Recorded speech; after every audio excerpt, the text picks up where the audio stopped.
most humans on the planet, how conscious are they? In today's world? Yeah, in Los Angeles. You spend time here. Let's take the whole world, I don't want to make a judgment on Los Angeles.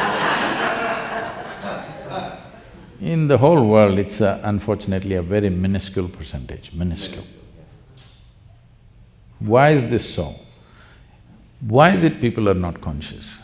The fundamental reason is they have taken themselves too seriously. They don't understand that they're just a pop-up on the planet. They'll pop up and pop out, but big fuss about that.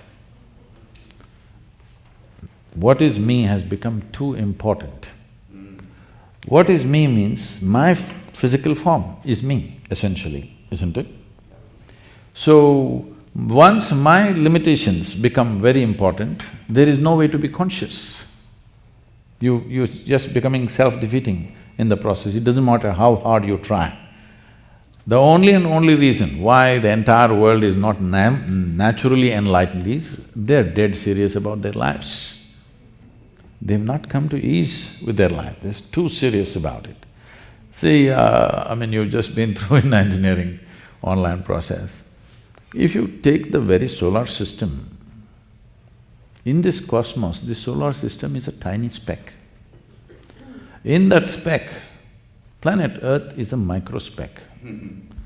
In that microspeck, Los Angeles is a super microspeck. In that, you're a big man. This is a serious problem, it's not a small problem. So once you create this problem, then you cannot be conscious, you can only be mentally alert because it's all about survival. The more mentally alert you become, more you tend to become like a carnivorous animal. You know, a carnivorous animal is very mentally alert because every day he has to hunt his food. You know, I've spent so much time in the jungles in India, you must see a tiger, how alert he is, how alert he is. Because if he's not alert, he's not going to get food, he's going to die of starvation. He's got to be super alert to earn his food.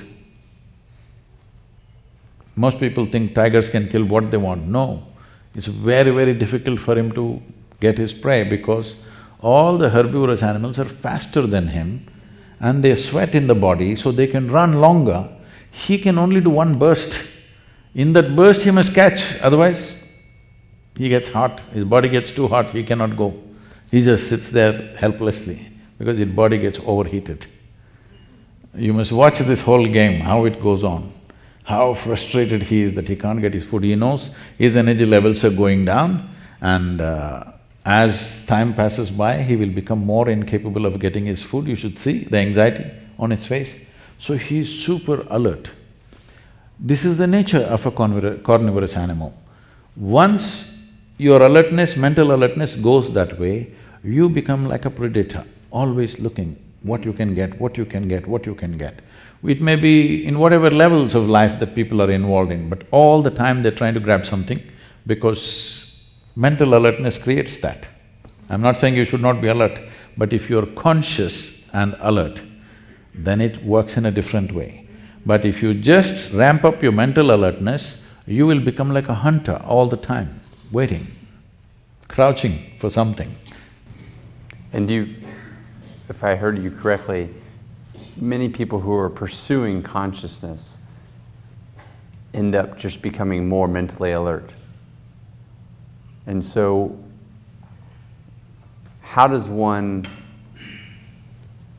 strive to have more consciousness, but if it's not something you can work at or work towards, what is the path? See, the very question when you say to pursue consciousness, how will you pursue consciousness? Or I guess a higher consciousness. In which direction will you pursue? I think in… Because you are consciousness, isn't it? Where is the need to pursue this? See, we can pursue certain levels of competence in the world. See, we can pursue a skill, we can pursue certain levels of competence in the world which will make us a little better with whatever we are doing. But you cannot pursue consciousness. This has to come to ease, then only it'll become conscious. When it becomes very alert, it becomes like an animal. So, becoming an animal means it's not that something wrong, But in the evolutionary scale of things, you're going backwards.